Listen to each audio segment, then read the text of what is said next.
नवंबर 2012 को एक लेटर निकाला कि भाई अर्धसैनिक बलों को भी एक सीएपीएफ का दर्जा दिया जाएगा, जो कि आज तक किसी ने पूरा नहीं किया। आप लोग अपनी लड़ाई लड़ रहे हैं, आप लोगों के साथ और कौन कौन से जो पैरामिलिट्री फोर्सेज हैं वो आपके साथ हैं, दिल्ली पुलिस से कौन कौन लोग आपके साथ हैं जो जिस तरीके से आप अपनी लड़ाई और मजबूती से लड़ रहे हैं? अब जैसे आपने आज देखा एडीजी टॉप रैंक होता है, उससे आगे डीजी हमारे आदमी को नहीं बनाते, हमारे कैडर ऑफिसर को आईपीएस को बैठाते हैं कि भाई जो गवर्नमेंट का यस मैन हो। जैसे 6 महीने बीएसएफ का पोस्ट खाली रहा, हेडलेस फोर्स हो गई और अब डीजी साहब को बैठा दिए। तो जिनको सरहद के बारे में नहीं मालूम, जिनको जवान कहाँ रातें गुजारता है, तो उनके बारे में कैसे वो जो है उनके भलाई की बात कर पाएगा। आज दिल्ली पुलिस एसोसिएशन भी हमारे साथ आई, रावत जी, और उन्होंने पूर्ण सहयोग किया कि ये हम खाकी आपके साथ हैं। तो हम भी यही कह रहे हैं कि ये कॉम्बैट जो हमारी कर दी, जिससे हमारी पहचान खत्म कर दी गई। अब कोई समझता सभी की कॉम्बैट ड्रेस होगी, बोला ये फौजी फौजी आर्मी वाले हैं, तो सीआर हमारी पहचान खत्म कर दी गई। हम तो ऐसी ब्याही से कुंवारी भली, हमको खाकी रख दो ताकि हमारी पहचान और पेंशन मिल जाए। उनको क्या प्रॉब्लम है? वो जो ड्रेस की बात आप कर रहे हैं, अगर वो सरकार कर रही है तो उससे क्या क्या मतलब आप कैसे आपकी पहचान? हाँ, हम ये है ना कि जब आप कॉम्बैट ड्रेस जब सबकी एक जैसी कर दी गई, अब एयरपोर्ट मेट्रो पे आप जाते हैं, वहाँ पे जवान तो सीआईएसएफ का कॉम्बैट ड्रेस पहन के रखा है, और बच्चे ही खुद आप बच्चों के साथ एयरपोर्ट पे जाते बोलते देखो मम्मी सेना का जवान, देखो मम्मी आर्मी का जवान। कोई बोलेगा सीआईएसएफ का? खाकी पहन के जाते थे गांव में, पता लगता था सीआरपी बीएसएफ का जवान आया। अब तो बोला भाई फौजी आ गया। फौजी ने हमारी पहचान खत्म कर दी। हमारी जो पहचान खाकी की थी वो खत्म कर दी इस कॉम्बैट ड्रेस ने, और सुविधाओं के नाम पे हमको ठगा जा रहा है। डीजी सीआरपी कह रहे हैं कि इनकी वर्दी बदलेंगे। भाई वर्दी क्या बदलोगे, आप हमारे फैसिलिटी दीजिए। जी, आप जैसे आज के कार्यक्रम में आपने शिक्षा और स्वास्थ्य को लेकर बातें की, क्या मांगे हैं आपकी इन चीज़ों को लेकर और किस तरीके से इस चीज़ को बेहतर किया जा सकता है? हमारी 4 बार 6 बार 5 बार जो है गृह मंत्री राजनाथ जी से पहले टनर में बात हुई, 4 बार नित्यानंद रॉय से हुई। संसद में पिछली बार जो है ना 29 जुलाई को जो है ना अमित शाह से बातचीत हुई। हम यही कह रहे हैं कि शिक्षा का मामला है कि जब आप पूरे देश में military school, air force school, Sainik school देखे हैं, why not paramilitary school, why not अर्ध सैनिक स्कूल? हम चाहते हैं कि हमारे लिए भी डिस्ट्रिक्ट लेवल पे कम से कम अर्ध सैनिक स्कूलों की स्थापना हो। स्वास्थ्य का जहाँ तक मामला है, जैसे रिवाड़ी है, नारनौल है, भिवानी, हिसार, आपके पंजाब, पूरा पंजाब, आपका उत्तराखंड हो चाहे हिमाचल हो, तो हम चाहते हैं कि डिस्ट्रिक्ट लेवल पे सीजीएचएस डिस्पेंसरी का विस्तार किया जाए ताकि हमको वहाँ पे बेहतर स्वास्थ्य सुविधाएं मिल सके। ये आईपीएस लॉबी का मामला बार बार कई लोगों ने उठाया, ये मामला क्या है? और पैरामिलिट्री फोर्सेस मतलब जो लोग हैं ये सवाल क्यों बार बार उठा रहे हैं कि आईपीएस लॉबी जो है वो कहीं ना कहीं जो जवान है पैरामिलिट्री फोर्सेस के उनके लिए परेशानी किस तरीके से पड़ी? आईपीएस का मतलब ही है कि तू चल में आया, मस्ती के लिए आए, चले गए, लास्ट पोस्टिंग आते हैं अपने जो है ना, और जवानों के बारे में इनमें कोई मतलब नहीं है।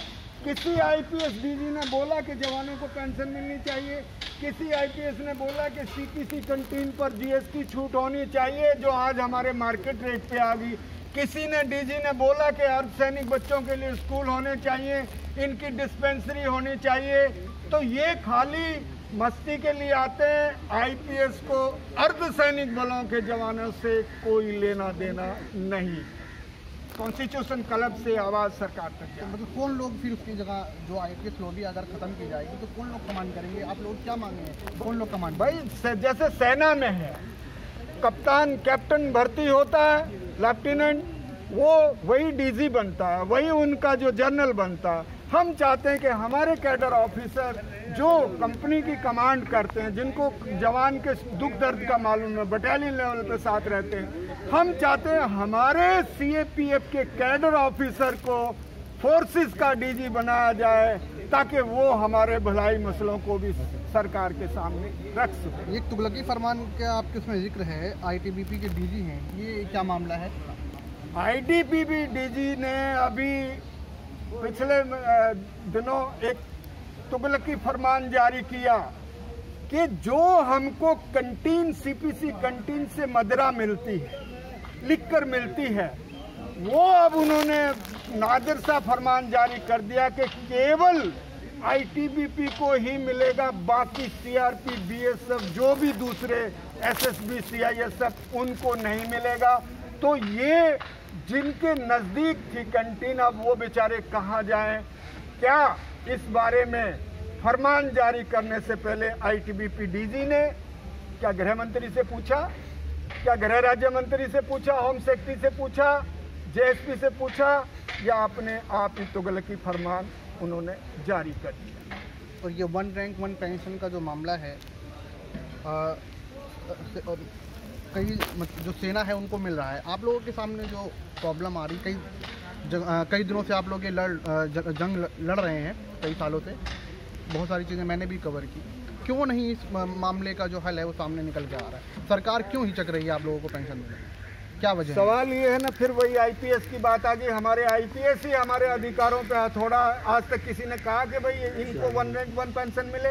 इन्होंने तो ये भी नहीं कहा कि जवानों की बंद पेंशन वो लागू हो, और हमारा जो है आंदोलन जारी है, वन रैंक वन पेंशन ही हमको देंगे कहाँ से? इन्होंने हमारे लिए जो है ना जवानों की पेंशन ऊपर से बंद कर दी।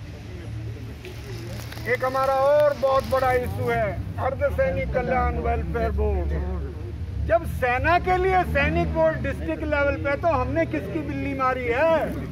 अर्धसैनिक बलों ने किसकी गलती की है कि हमारे लिए डिस्ट्रिक्ट लेवल पे अर्धसैनिक कल्याण बोर्ड का गठन हो, ताकि हमारी विधवाएं, शहीद परिवार, हमारी वीरांगनाएं, रिटायरीज जाके अपनी पेंशन के मसले डिस्ट्रिक्ट लेवल पर जैसे सेना को सुलटाते हैं, उनके भलाई संबंधी तो हमारे लिए भी तो होना चाहिए ना। ये हमारी मांग है, बहुत बड़ी मांग है, पुरानी मांग है। और ये चुनाव को लेकर आप लोगों ने एक प्रस्ताव रखा है कि जो लोग आपके, जो भी पार्टी आपके मुद्दों को एड्रेस करेगी, आप आने वाले विधानसभा चुनाव या जो आम चुनाव 2024 में होने हैं, उसमें आप समर्थन की बात कर रहे हैं। तो किस तरीके से आप लोग करेंगे? क्योंकि मौजूदा सरकार अभी है, इससे पहले जो सरकार थी उसने कई साल राज किया। देखिए, ये जो है सबसे बड़ी बात है कि देश के 20 लाख पैरामिलिट्री परिवार, जो कुल आबादी का 5%, सरहदों के चौकीदार, एक बड़ी भूमिका आने वाले इलेक्शन में निभाएंगे। आज कॉन्स्टिट्यूशन क्लब से पैरामिलिट्री जो सेमिनार जो चौकीदारों का हुआ, उसमें ये ऐलान हुआ सर्वसम्मति से, आने वाले बिहार और बंगाल के इलेक्शन में और देश के 24 के आम चुनाव में केंद्रीय अर्धसैनिक बलों के परिवार एक महत्वपूर्ण भूमिका निभाएंगे। वोट उसी को जो केंद्रीय अर्धसैनिक बलों के हकों की बात है। अभी तक आप लोगों ने सरकार के किन किन मंत्रियों से बात की है और किस स्तर तक बात हुई है, और क्या उम्मीद लग रही है आपको बात होने के बावजूद? वित्त मंत्री मोहतरमा साहिबा सीतारमन, उनसे हमारी मुलाकात हुई, अमित शाह जी से मुलाकात हुई, किरण रिजिजू जी से मुलाकात हुई, राजनाथ सिंह से मुलाकात हुई, दिल्ली के चीफ मिनिस्टर से नित्यानंद राय से हुई, होम सेक्रेटरी से बच कौन गया, माननीय मोदी। और मन की बात के माध्यम से हमने पिछले साल इसी दिन 13 दिसंबर को 1 लाख से ऊपर की हस्ताक्षर युक्त पिटीशन माननीय प्रधानमंत्री कार्यालय को सौंपी गई। पिछले 6 साल से गुहार कर रहे हैं कि साहब आप दिवाली हमारे बीच में मनाते हैं तो कम से कम आप हमारे प्रतिनिधियों को बुलाइए ना। सब जगह मिल चुके, अब माननीय प्रधानमंत्री जी से मिलना बाकी है, ताकि सामने सामने बात हो कि साहब यहाँ से कितनी दूर है साउथ ब्लॉक, आपकी आवाज़ कॉन्स्टिट्यूशन क्लब से जाए और देश के सरहदों तक आपका ये वीडियो जाए कि माननीय प्रधानमंत्री से कितने बार गुहार लगा चुके हैं। अलग अलग डिस्ट्रिक्टों से पता नहीं सैकड़ों हजारों मेमोरेंडम दिए जा चुके हैं कि केंद्रीय अर्धसैनिक बल के पैरामिलिट्री परिवारों को बातचीत के लिए बुलाए, लेकिन प्रधानमंत्री के पास क्या, जब 20,000 किलोमीटर की चौकीदारी हम कर रहे हैं तो क्या 20 मिनट का उनके पास समय नहीं है? आपने देखा होगा हीरो हीरोइन के साथ अक्सर प्रधानमंत्री जी फोटो सेशन करवाते हैं, तो चौकीदारों के साथ जिनके साथ आप दिवाली मनाएं, क्या जवान उनको कह पाएगा जलेबी लेते हुए कि मेरी पेंशन नहीं है? हम चाहेंगे कि प्रधानमंत्री तक आवाज जाए कि केंद्रीय अर्धसैनिक बलों के रिटायरीज को प्रतिनिधिमंडल को बातचीत के लिए बुलाए। पिछले कई दिनों से दिल्ली की सीमाओं पर किसान बैठे हुए हैं, उनका एक उदाहरण आप लोगों के सामने है। सरकार ने साफ तौर पर कह दिया है कि उनकी जो मांगे हैं वो मानी नहीं जाएंगे। इस रवैये को देखते हुए आपको लगता है कि सरकार आप लोगों की बातों को संजीदगी से ले रही है? ऐसा है कि देखिए, किसान और जवान का रोटी बेटी का संबंध है, क्योंकि जो सरहदों पे जवान हैं वो किसान, मजदूर और कामगार के बेटे हैं। कोई बड़ा अंबानी अडानी का बेटा फौज में देखा आपने? No never. तो हम ये चाह रहे हैं कि हमारे जो किसान हो या जवान, उनकी आवाज, एमएसपी की आवाज, एमएसपी किसान को मिनिमम सपोर्ट प्राइस और जवान को सेना की तर्ज पर मिलिट्री सर्विस पे, ये इसका तोहफा सरकार दे, तभी जय जवान जय किसान का नारा जो है बुलंद होगा और एक नई ऊर्जा का संचार होगा। वो माटी के पुत्र हैं और हम सरहद के चले। कई सालों से आप लोग लड़ रहे हैं अपनी लड़ाई। आपको ऐसा नहीं लगता कि आप लोगों को भी किसानों की तरह जब दिल्ली में आप कुछ इस तरीके का प्रदर्शन करेंगे या सरकार के ऊपर दूसरे तरीके से दबाव बनाएंगे, तब जाकर सरकार कहीं ना कहीं सचेत और आपकी बातों को गंभीरता से ले और आपके मुद्दों को एडजस्ट करें? चलिए, हम लोग थोड़ा डिसिप्लिन और अनुशासन प्रिय हैं और उसी का ये फायदा उठा रहे हैं कि जब जो है सेना के लिए तो इन्होंने सब कुछ फ्री में, पता नहीं क्यों डरते हैं। और सेना, मैं दावे के साथ कह सकता हूं कि सेना सुविधाओं से लैस, और कहां? बैरिक्स में। हम हैं बॉर्डर के चौकीदार, तो हमको इग्नोर करना सरकार को 2024 के इलेक्शन में भारी पड़ सकता है। हम चलाएंगे ब्रह्मास्त्र, वो वोट के जरिए, और जो है ये ऐलान आज हुआ है। आगे वक्त बताएं। अभी और लोग भी हमारे साथ, हम लोगों से भी जानेंगे कि ये जो मामले हैं, ये जो मुद्दे हैं, इनकी क्या समझ है और ये क्या कहना चाहते हैं और सरकार से क्या कहना चाहते हैं। आपका नाम?